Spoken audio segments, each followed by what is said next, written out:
Have you ever met someone who seems almost allergic to compliments? The kind of person who deflects every acknowledgement, who minimizes their achievements, who seems to shrink whenever attention turns their way. We call them humble. We admire them. In a world drowning in ego and self-promotion, their modesty feels like a breath of fresh air. But if you look closely enough, if you really pay attention, you might notice something else hiding beneath that humility. Something that looks like virtue on the surface, but feels like self-erasure underneath. This is the story of humility's shadow, the place where modesty stops being a strength and becomes a quiet form of self-betrayal. From the time we're young, many of us learned that humility is sacred. Don't brag, don't show off, don't think too highly of yourself, stay small, stay modest. Let your work speak for itself. And these lessons aren't entirely wrong. Genuine humility is beautiful. It creates space for others. It keeps arrogance in check. It reminds us that we're all part of something larger than ourselves. But here's what nobody tells you. There's a difference between humility that comes from groundedness and humility that comes from fear. One makes you more present. The other makes you disappear. Think about it. Have you ever watched someone you care about deny their own brilliance? Maybe they completed something remarkable, but when you praised them, they immediately said, "Oh, it was nothing," or "anyone could have done it," or "I just got lucky."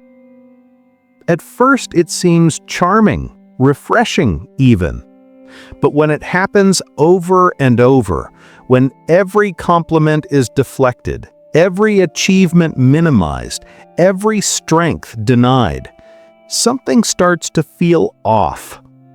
Because that's not humility anymore. That's disappearance.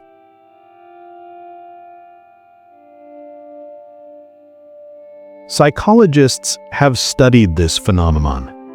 They describe it as self-effacement, the tendency to downplay one's positive qualities to an extreme degree.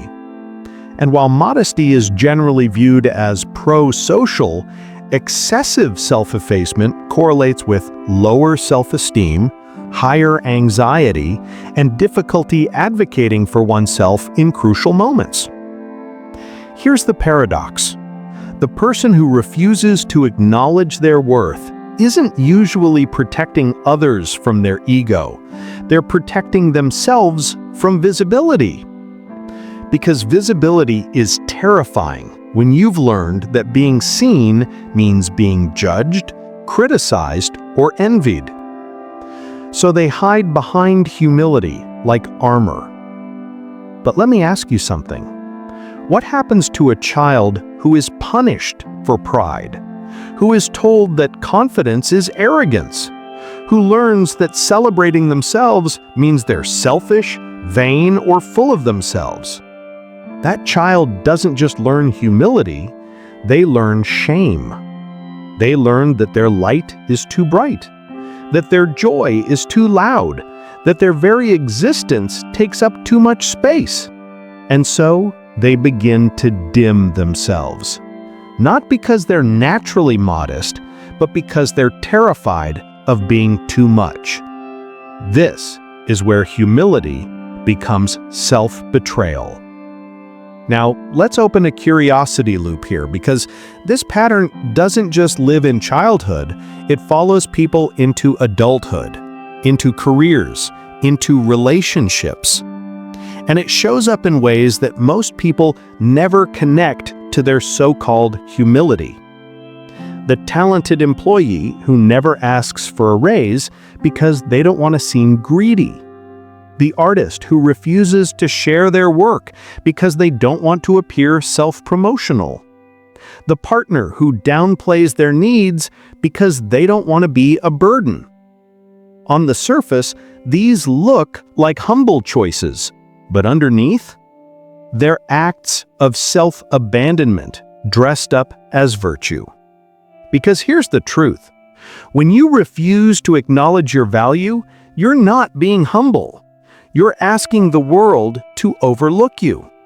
And tragically, the world often obliges.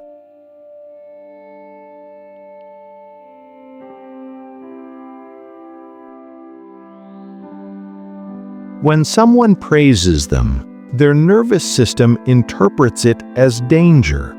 Attention equals exposure.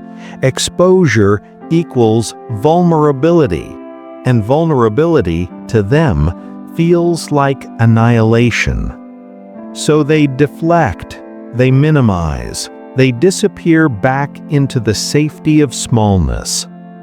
But here's where the story gets even more complex, because the dark side of humility isn't just about what you hide from others, it's about what you hide from yourself. Think about the person who constantly downplays their achievements. Over time, they stop seeing their own value altogether. They genuinely believe they're ordinary, unremarkable, perhaps even lucky. Their self-concept becomes so flattened that they can no longer access the truth of their gifts.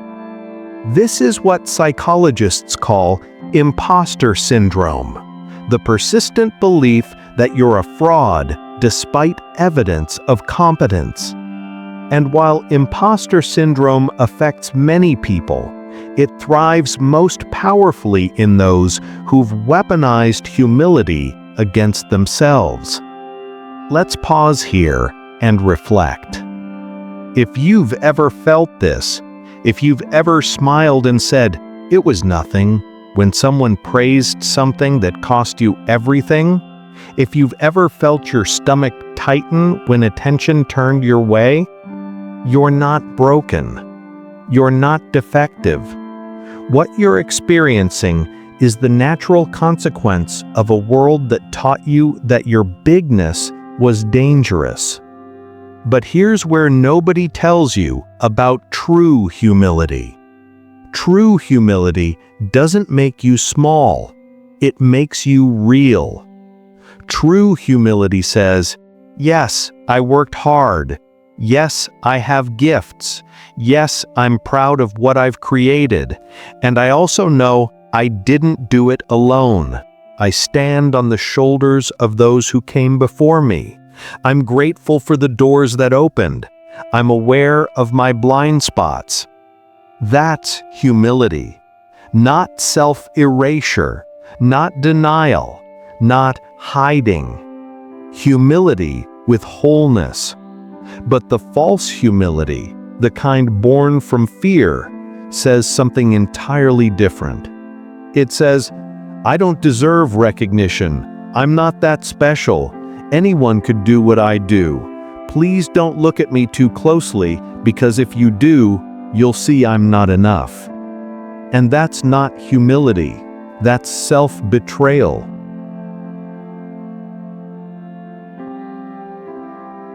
Now let's go deeper, because this pattern creates a specific kind of suffering that's rarely acknowledged. When you spend your life deflecting acknowledgement, you don't just hide from others. You starve your own soul of the nourishment it needs to grow.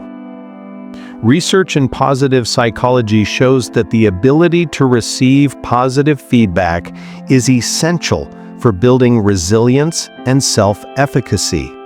When we internalize genuine praise, we strengthen our capacity to face challenges, to take risks, to believe in our ability to grow. But when we reflexively reject every compliment, we train our brain to dismiss evidence of our competence. Slowly, quietly, we convince ourselves we have nothing worth celebrating. And here's the cruelest irony. The people who are most humble, who most deserve to feel proud, are often the ones who give themselves the least permission to do so. Meanwhile, the truly arrogant rarely question themselves. They bask in unearned confidence, while the genuinely talented shrink in unearned shame. So let me ask you this. What would happen if you allowed yourself to acknowledge your worth without apology? What would happen if the next time someone praised you, instead of deflecting, you simply said, "Thank you. I'm proud of that too"? Does that feel impossible? Does it feel arrogant? Does it feel like you'd be betraying some unspoken rule? If so, you've found the edge of your cage. Because here's what false humility does. It builds an invisible prison where the bars are made of should-nots and mustn't-be's, where the guard is your own internalized voice saying, "Don't get too big, don't shine too bright, don't take up space." And the tragedy is you hold the key. You always have.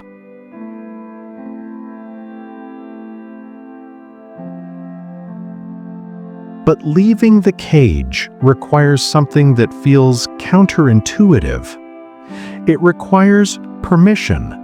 Permission to be visible. Permission to be celebrated. Permission to own your gifts without qualifying them, minimizing them, or apologizing for them. And that permission doesn't come from the outside world. It has to come from you. Now, let's be clear about something important. This isn't about becoming arrogant. This isn't about bragging or performing superiority. This isn't about making your worth dependent on being better than others. This is about reclaiming the pieces of yourself you abandoned in the name of being acceptable. Because when you deny your strengths, you're not just being humble, you're lying. You're lying to yourself and to the world about who you are. And the world needs you. Not the shrunken version, not the apologetic version, not the version that hides behind false modesty, but the full version, the one who knows their worth and stands in it without shame. Here's what research on authentic self-presentation tells us.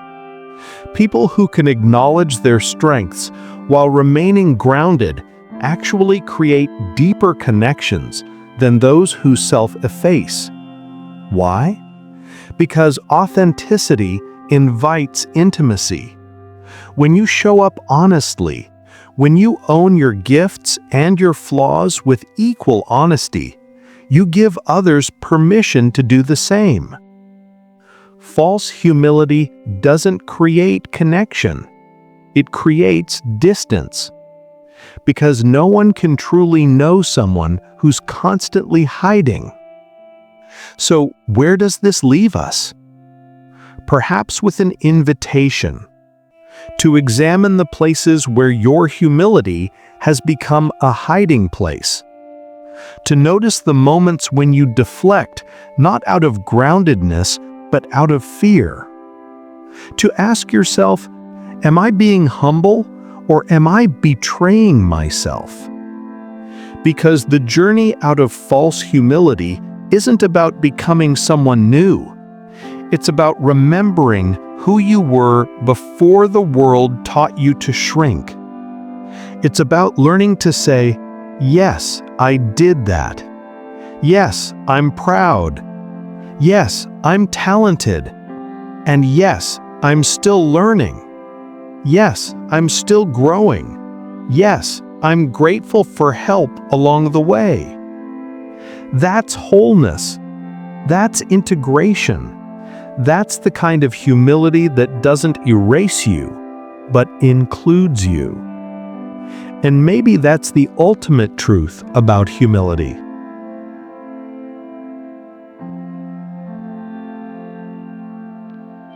That real humility doesn't make you smaller. It makes you truer.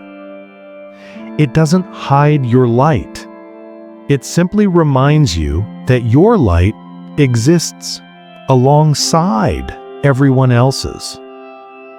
That you matter, and so does everyone else. That you're worthy, and so is everyone else. That you can stand tall without standing on anyone. So the next time someone acknowledges you, the next time someone sees your gifts and names them, the next time praise comes your way, try something radical. Breathe. Let it in. Say thank you. Not because you need their validation, but because you're finally ready to stop betraying yourself. Because you're finally ready to stand in the truth of who you are. Not arrogant, not diminished, just whole. And maybe that's the greatest act of humility of all. To finally stop lying about how much you matter. Because the dark side of humility isn't the absence of ego. It's the absence of self. And the world doesn't need more people who've learned to disappear. It needs people who've learned to be fully, unapologetically, authentically present. And maybe, just maybe, that includes you.